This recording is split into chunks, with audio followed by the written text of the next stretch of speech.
Antalya deymiz. Qaysi joyga ketib ketamiz?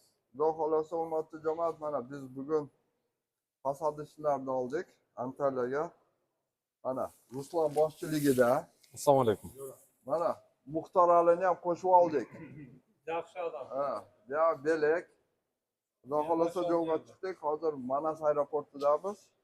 Hozir soat 7:40da. 7:30da Xudo xolasa uchib ketamiz. 7:30da uchamiz. Bir narsa dechi bir Yemasiga o'yinchi ketib qoldi. Antalyaga айыл чарба көргөзмөсү бар. Международный выставка деп коет. 2000ден ашык компания катышат. Буюрса, ошол жерге командабыз менен кетип атабыз. Биз менен болуңуздар, буюрса, колдон келишинче силерге чагылдырып берген аракет кылабыз ал жердеги болгон окуяларды. Силерге дагы эмне керек болгон болсо, комментарийга жазып коюңуздар. Биз колдон келишинче силерге билип бергени аракет кылабыз. Like bosib qo'llab turdilar.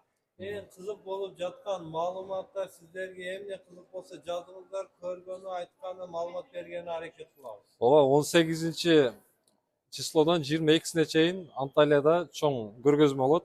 Ошол күндөрдүн ичинде буюрса ошол жерлерде болобуз. Жаза бересиздер, туугандар. Kim boram deganlar bo'lsa ham yozinglar, keyingi safar birga qo'shilib kelamiz, Xudo xolasa. Ооба. Ha? Yaxshi niyat. Ооба, Кудай кааласа эми кыргыздар общий бир эме кылып Ha, bitta uyushtursak болот да. katta delegatsiya bo'lib uyushtirib olib kelamiz, Xudo xolasa inshaalloh. Biz hozir Bishkekda Manas aeroportunda. Allah razı olsun. Машалла. Наразы болсун. Болуңуздар.